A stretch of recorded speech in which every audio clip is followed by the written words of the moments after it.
Hello and welcome to A Conversation with Councillors at Large. I'm Mark Crosby. Thank you for joining us in the QATV studios. My pen just fell apart. I think that happened last time Every time we're together. we met. But I'm joined today by Councillor at Large Anne Mahoney. Anne, welcome. Thank you very much, Mark. These are always... I'm going to bring you a pen next time. Yeah, I don't know. I'm maybe rough on pens. I'm not sure what it is. These are great shows because it really allows folks to get a snapshot of what's going on in the city. Being a councillor at large, really, your scope is the entire city. It's the entire city, yeah, it is. And I love that it's the entire city. I mean, when I was on the school committee, it was the entire city as well. So it's hard sometimes for me to see things past lines because we have ward councillors that take care of the lines. But it gives you the opportunity to see what's going on all over the city. Every ward councillor can see that as well. But to be really engaged and to be able to see how some of the things that we're doing impact different neighborhoods and how we can learn from some of the things we do in some of the other areas as well. Something that impacts all the neighborhoods in the city has been the MBTA, and of course has been in the news. It's almost a day that doesn't go by where the MBTA isn't mentioned as having a problem of some kind. I do want to turn to a new happening, actually two new happenings in the city. First, the opening of the Wollaston Tea. Yep, I was there for the opening of the Wollaston Tea, and it is exciting that Wollaston Tea now has full accessibility for people to be able to use that tea. It's still difficult in some ways, so because now that we have the accessibility, what we have is we don't have live parking, so you have to use your a smart app on your phone, and some of the seniors are getting in touch with me saying that they can't park there, so it still there's a different accessibility issue. But they do now have an elevator over there, and that part is great, and the station looks beautiful, and it did take a lot of time, and it was an inconvenience for a lot of people.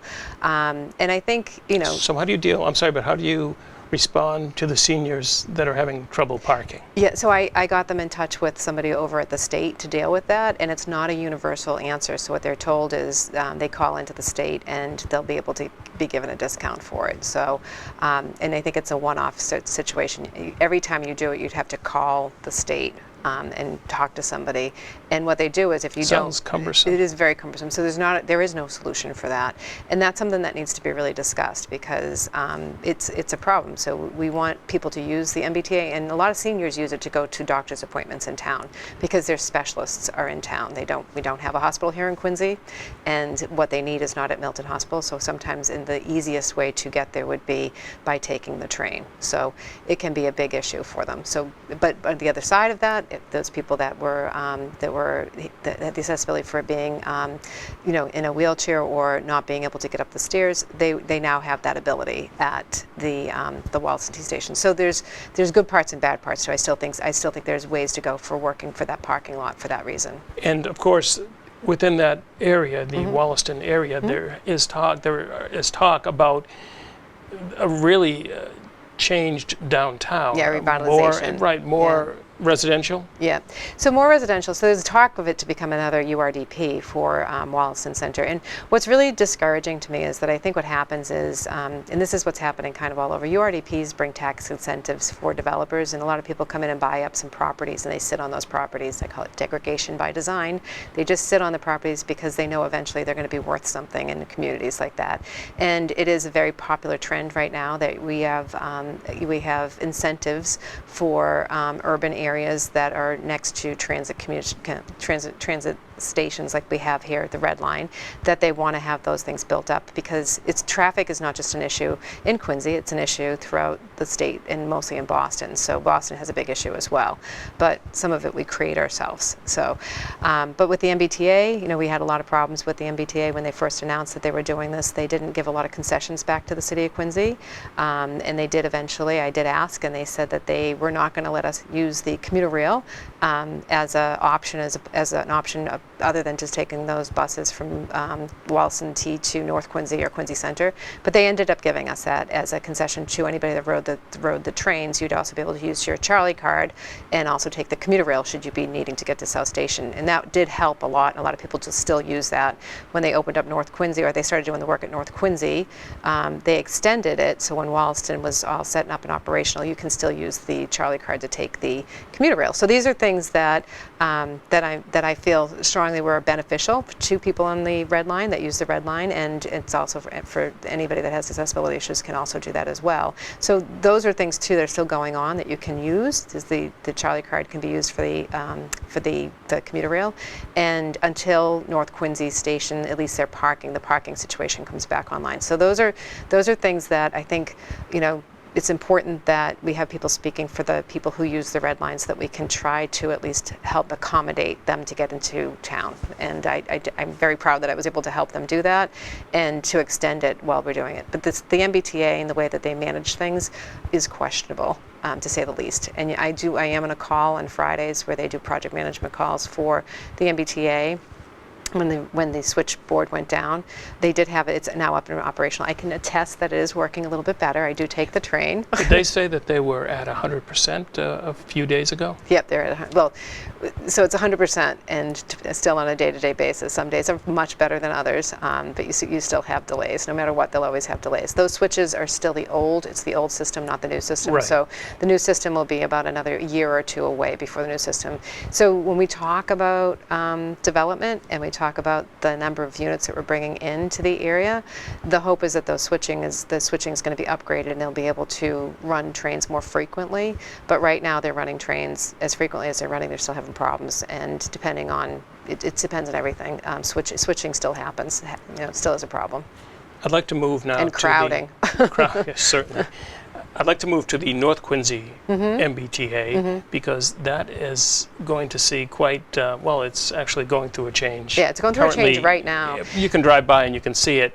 There's proposed development there. And also, one of the development pieces is, I guess, a smaller scale Target department store. Yeah, I think when it was first announced, again, people hear Target and don't realize they're thinking they're going to get the big full-blown Target. It's just they're just not doing those anymore. So they're trying them out. I think Target right now has 11 smaller scaled stores, and they'll still have things at the stores, but it's more geared towards like it's like more of a supermarket / accessories and things that you'll have. People who buy things online could have things shipped to that store and be able to pick those things up. It's really a trend that's happening in retail across the board. Amazon is having smaller stores. You're seeing big stores struggle, like Macy's is struggling. The bigger the footprint, the harder it is to stay. Bed Bath & Beyond is going to be closing some stores. Yep. So the big retails, the box stores, as we talked about, are they're becoming the dinosaurs of the past, and it makes sense because a lot of people shop online now, and even if you need something immediately, you can shop online and have it delivered to you the next day. So unless you need it this afternoon, a lot of people are doing the shopping online or picking it up at the stores. So you could need something at Target and they might have it at another store that can be sent to you free of charge to be able to pick it up there. But more importantly, it is something that's going to be beneficial in that specific area because they're bringing in that much residential. It's nice that they'll have another option for people to be able to go to and shop at. I know what they did the press release. They were saying it's going to be great jobs for Quincy residents. I'm not sure how many jobs we're talking in this smaller scaled, Target. I don't know if those are the kind of jobs that we're hoping that will come to Quincy. Well, but there are jobs. The other thing is it would be nice to have something for the residents to go to right in the city as opposed to living in Quincy and then commuting somewhere else. I am actually a big believer of the fact that a lot of us in Quincy, and I can attest to this because I see a lot of people outside of Quincy shopping. My son went to school in town, so sometimes I would go to Whole Foods over in the Ink Block and head over to see him over there. It was just or if I had to go in town to the office for something, that's a place that you might stop at. And Wegmans is in Dedham. People would go to. I see people at Wegmans in Dedham. You'll go down to Derby Street. I see people down in Derby Street shopping there, and it's everywhere you go. You see people from Quincy shopping in all these areas because we don't have those same types of things here in Quincy. And when all of this development happened and everything that was going on, we were promised all of these things. And I think that is where you're seeing a real shift because there's so much residential being developed, but we're not getting the frontages of the places that we thought we were going to get. And the real passion for that is kind of, is turning into why not? Where is it? And people are upset because they don't want to leave our city. It's taking us longer to get out of our city to get to the other places. So, it's this piece of the puzzle for North Quincy is a success because we do have something coming, and it is a target, and it will give people an option, another place that they can go to. But it's only one of the options. We need more. And we should mention that there is residential planned there as well. There is. Something called the Abbey. Yeah, and I think it's about, I forget, I think it's close to 600 units that's going over there. And they did name it the Abbey, and every development has a name, and I guess the Abbey works for that development over there. Maybe they'll put Abigail Adams' statue back up. I don't know. I wish she is missing from Quincy Square. Downtown, she is missing. So, and she is a big part of our city. I would have liked to have seen her in the downtown. But the Abbey is what it's going to be named, and in all intents and purposes, it's going to be a major change to that area. And the concern too that people have, though, it's very congested now, and will it get more congested? We'll talk more about that as we talk a little bit about TPAL in just a bit. But I do want to talk about, again, this balance between commercial and residential, and the loss in that same area of the Big Y. Of the Big Y. And that is a devastating loss. And I do not think Target is going to be the answer for a lot of people over there. And it's not a full-blown supermarket. It's not, and it's more of an upscale Tedeschi's kind of feel. It's going to have things, or maybe a smaller Milton Marketplace, and hopefully it won't be as pricey as Milton Marketplace, but it will give people options. It just isn't going to be a full-blown supermarket. The Big Y, it left this summer kind of, and it was presented that it left because it didn't want to. It was offered a lease and it didn't want to take the lease.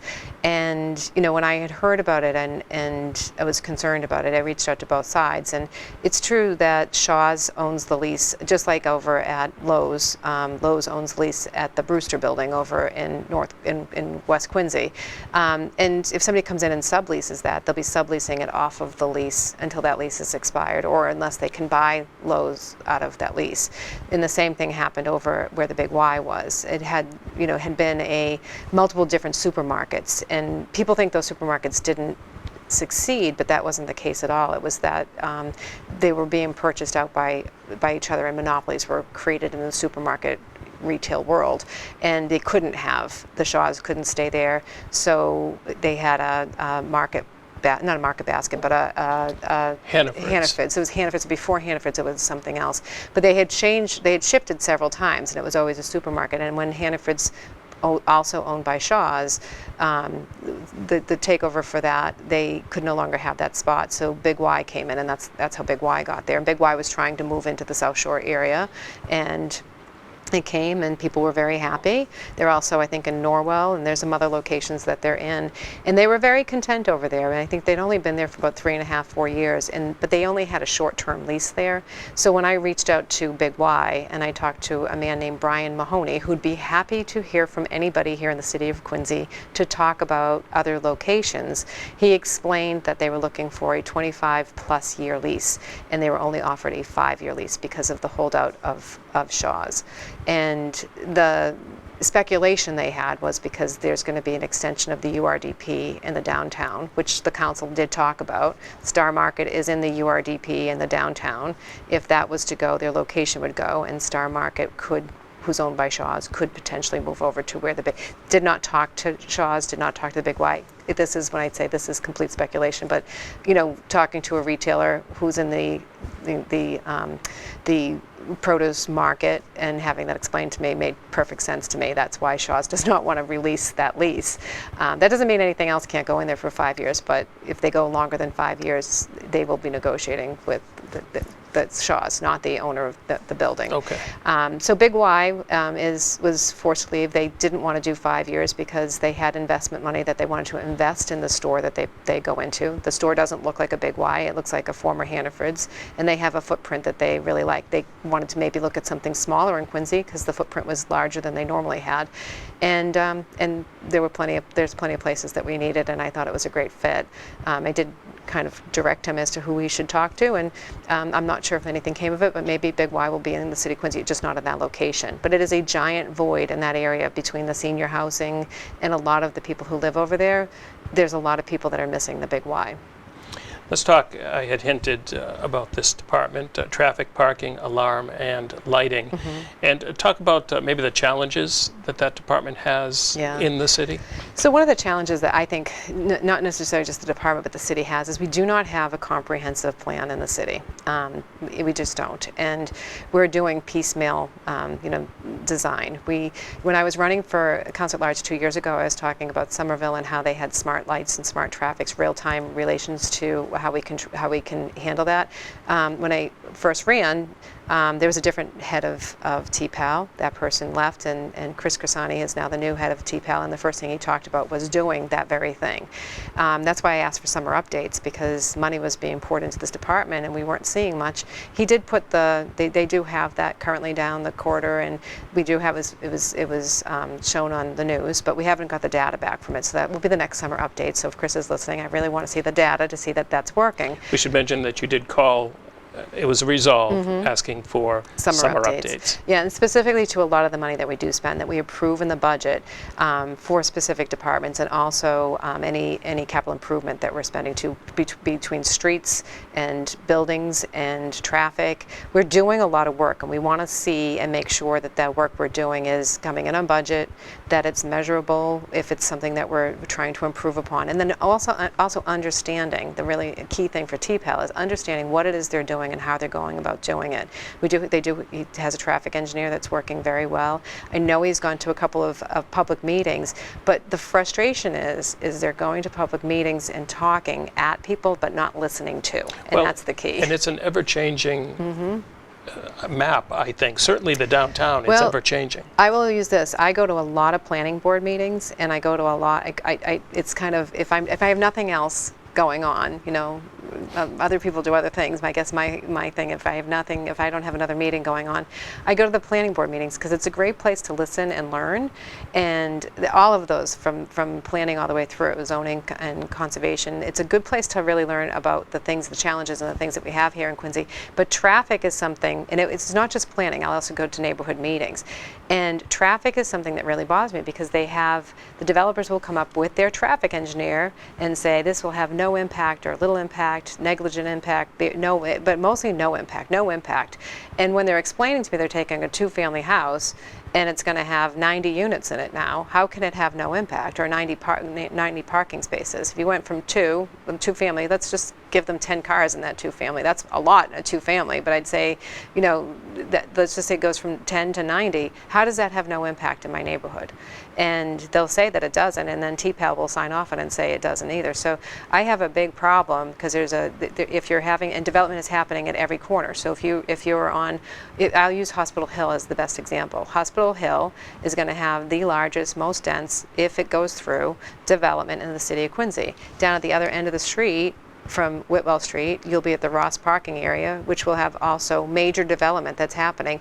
And then if you go down Bergen Parkway or Hancock Street, you'll have the MBTA. Those are 3 enormous projects that are going on.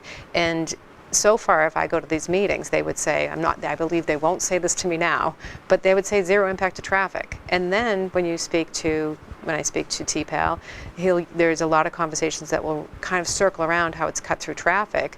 Then even he will hint at, this is starting to be a hard thing for me to be able to handle in my job. He has to.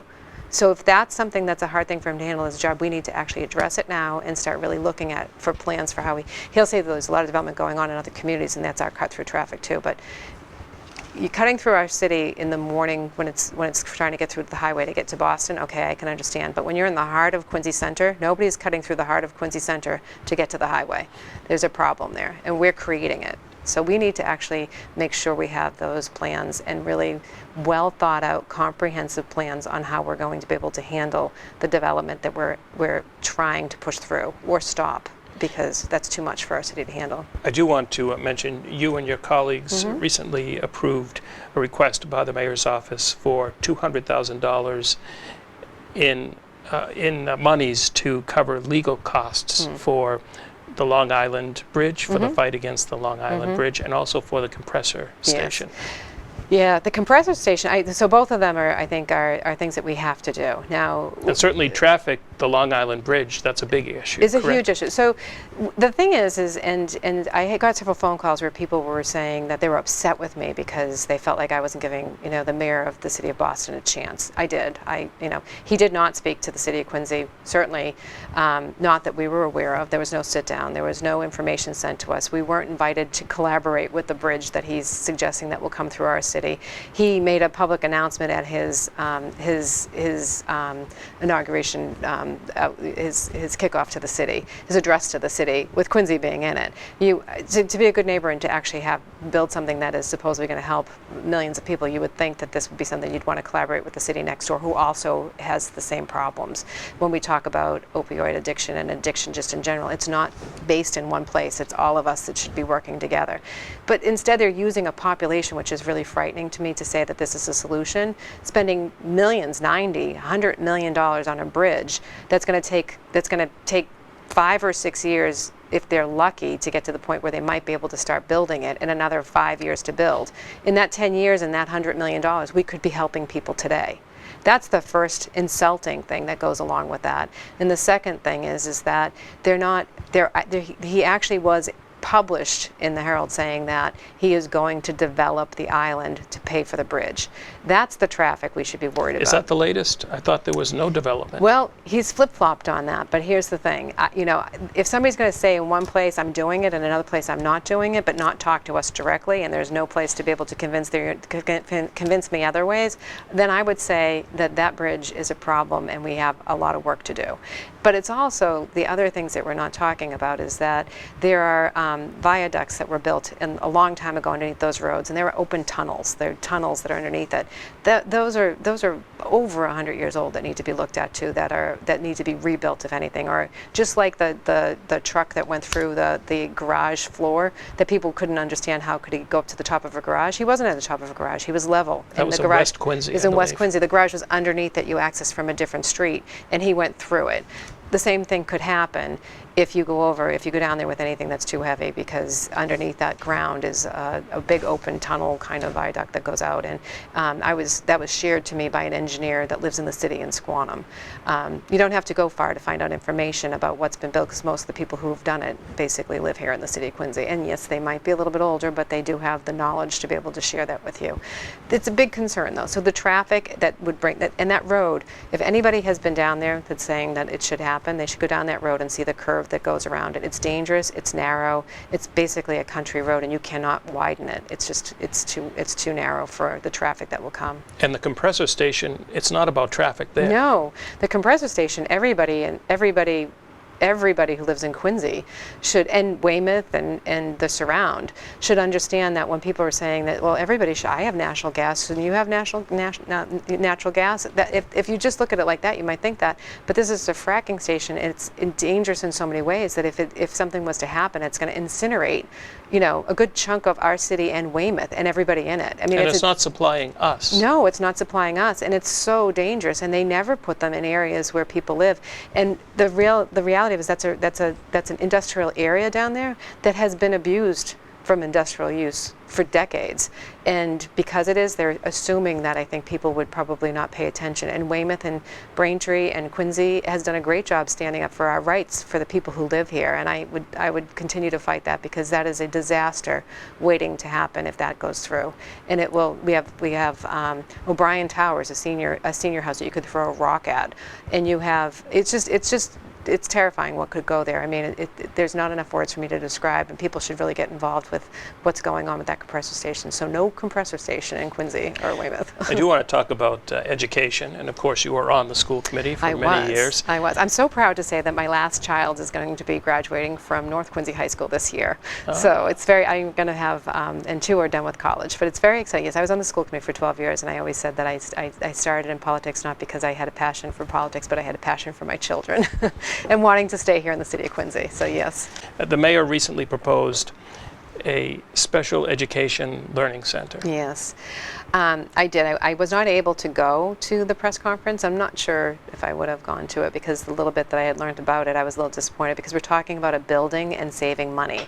And it just kind of, there's no program, so I'm not sure if we might be focusing on the wrong thing rather than focusing on a program that could be successful for our students. Because he's promising something will be up and operational by next September. The building's not purchased, first of all, so we're creating, it has to come to City Council to get approval. Maybe he has the votes, and that's why you do press releases before you bring it, but there's lots of questions. And even in the presentation, Mark, when the superintendent was trying to explain what it's going to be, he had to stop several times because the MBTA trains were going by, and they were so loud they drowned out the conference. And when we're talking about a population, a special ed population, specifically kids with autism, sometimes the very thing that we're talking about could be the thing that could trigger the child, which is a sensory overload, and that is the noise that's coming from that area. And so it's the location itself creates some issues. It doesn't have outside play areas that they could potentially put in, and they say, but they're telling us that it's going to be $8.5 million with about $2 million worth of build out. We don't know what the build out is. We should mention where this is. We shouldn't we? I'm sorry, I assume everybody knows.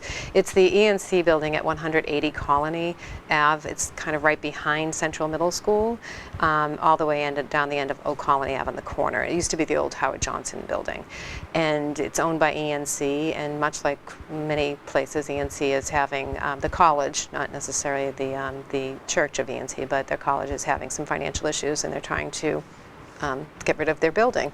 And here we are, Quincy coming to the rescue.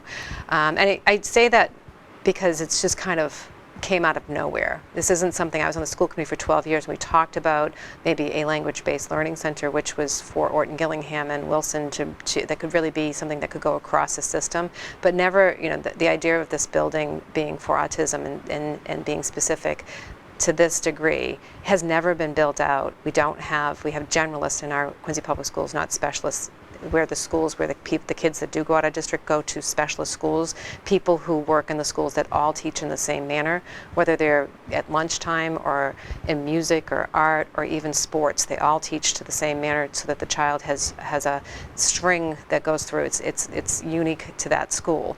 But we don't have that I know of, and the program hasn't been built out. Now, if the superintendent was saying, we're going to be building out this program in the hopes that we can find the building in the right location, and this building came up and they had the whole plan, I would feel so much stronger about it, but it feels very backwards. We're talking about numbers, what we can save financially, because we have this building that fell into our laps, and we're going to retrofit a program that's going to go into the building and save people tons of money. I don't know if it seems a little bit backwards, but I don't want to discourage people from hope, because that's what a lot of people have, but I don't know many people who are that have placed their students outside that will want to come rushing back to a program that's not built in September. It's a concern, and the big one, and it's a lot of money.